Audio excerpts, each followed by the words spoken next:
Hello everyone. तो आज है छठ पूजा का तीसरा दिन जो कि संध्या अर्घ होता है।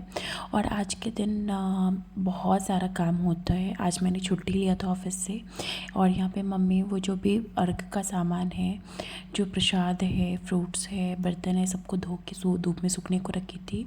और मैंने अपना लंच और ब्रेकफास्ट दोनों साथ में ही बना लिया। एंड फिर थोड़ा सा skin care and head wash करना था, तो मैंने ये प्री कंडीशनर मैं ये ट्राई कर रही हूँ। आई थिंक ये काम करेगा। तो फिर मैंने कंडीशनर लगाया एंड देन थोड़ी देर के लिए रेस्ट करने के लिए छोड़ दिया और फिर नहाने के लिए मैं चली गई। मैं नहा के आई तो मम्मी को देखा कि मम्मी लोगों ने स्टार्ट किया, मम्मी और चाची माँ मेरी लग गई थी प्रसाद बनाने में। सो इसमें बनता है हमारे यहाँ ठेकुआ, टिकरी एंड बुसवा। बुसवा बोलते हैं आटे को घी में भून के उसमें गुड़ जो जागरी होता है वो उसमें डाल के और उसको लड्डू के जैसे बनाते हैं। तो यही सारे प्रसाद होते हैं जो बनते हैं और जो अर्घ पे पड़ते हैं।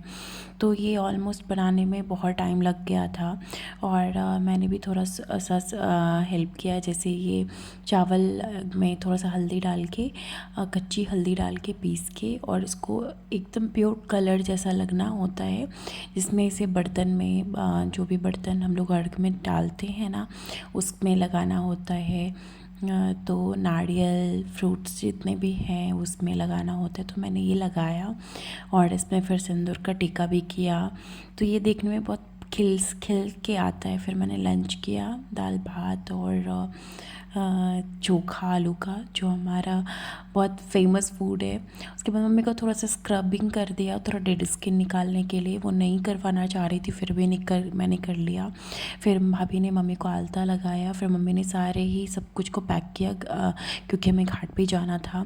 फिर मैं फटफट रेडी होने लगी। यहाँ पे फटफट दिख रहा है लेकिन फटफट हुआ नहीं। मुझे ऑलमोस्ट लग गया था थोड़ा बहुत टाइम, क्योंकि मैंने अभी मेकअप करना मैं सीख रही हूँ। मैं प्रो नहीं हूँ अभी, तो मैं थोड़ा बहुत चाहती हूँ कि मैं मेकअप करूँ। लेकिन फिर ऐसा भी होता है कि ज़्यादा ना हो जाए, कम ना हो जाए, बस ऐसा था।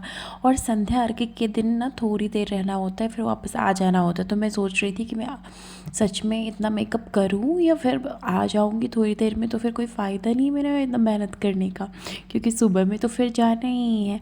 तो मैं यही सोच के कि कर भी रही थी, फिर सोच भी रही थी, कर भी रही थी। तो फाइनली मैं रेडी हो गई और मैंने ये दिवाली का जो ड्रेस था मैंने इसी को रिपीट किया है। और हमारे घर में तो रिपीट करना बनता है। हम लोग बाकी इन्फ्लुएंसर की तरह नहीं कपड़े ले सकते हर त्यौहार में, तो रिपीट करना बनता है। और मुझे मौका भी बहुत कम मिलता है ये सारे ड्रेस पहनने का, तो मैं अभी ही पहन लेती हूँ। उसके बाद पता ही नहीं नेक्स्ट ईयर ये मौका मिलेगा। फिर हम लोग छठ के घाट पे गए और छठ के घाट पे जाने के बाद सारा जो भी है ये फैला के वहाँ पे, और अर्घ जितने भी होते हैं सब फैला के उस पर दिया, अगरबत्ती, कैंडल्स जो भी जलाने होते हैं वो जलाया। और मम्मी फिर पानी में खड़ी हो गई। तो वहाँ पे एक्चुअली एकदम प्रेजेंट रहना होता है ताकि कभी भी दिया बुझे ना। और मम्मी को भी कभी कैंडल और अगरबत्ती की ज़रूरत होती है। तो ये ऑलमोस्ट जब तक सूरज पूरे नीचे ढल नहीं जाता शाम को संध्या अर्घ के दिन, तब तक खड़े रहना होता है पानी में। और जब भी सूरज ढल जाता है, शाम हो जाती है, तो फिर अर्घ उठना स्टार्ट होता है। तो फिर यहाँ पे अर्घ उठना स्टार्ट हो गया था। तो वो ये दादी है मेरी पड़ोस की, उन्होंने ये अर्घ उठाया था। मम्मी नहीं उठाती, मम्मी बस खड़े होती हैं। तो मैं ये सारे अर्घ को उनको हेल्प कर रही थी देने में, ताकि वो सारे अर्घ उठ जाए एक भी छूट ना पाए।